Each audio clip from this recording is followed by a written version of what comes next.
ظفر Iqbal Urdu academy, آج کا ہمارا ٹاپک ہے مرثیہ اور حرثیہ میں کیا فرق ہے۔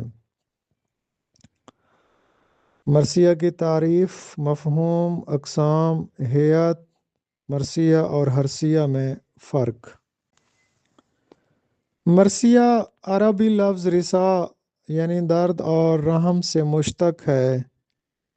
معنوی طور پر اس سے مراد مرحوم کی صفات کا منظوم بیان ہے، لیکن اصطلاح میں مرثیہ سے مراد ایسی نظم ہے جس میں حضرت امام حسین علیہ السلام کی شہادت کے المناک واقعات کا بیان پرسوز انداز میں کیا جاتا ہے۔ اس کو مرثیہ کہا جاتا ہے۔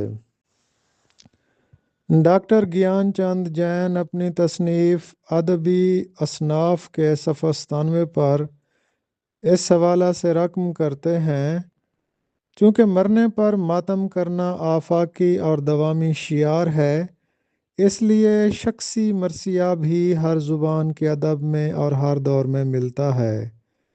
کربلائی مرثیے نے اسی کی کوکھ سے جنم لیا۔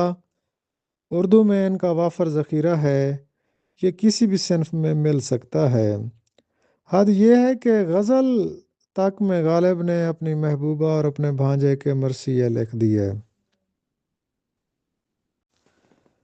اس کے بعد مرثیے کا متضاد ہے حرثیہ۔ حرثیہ مرثیے کی ہزلیہ شکل ہے جس میں ظریفانہ بلکہ فحش انداز سے دشمنان اہل بیت کی حجب کی جاتی ہے۔ سچ یہ ہے کہ یہ ایک قسم کا فحش تبرہ ہے۔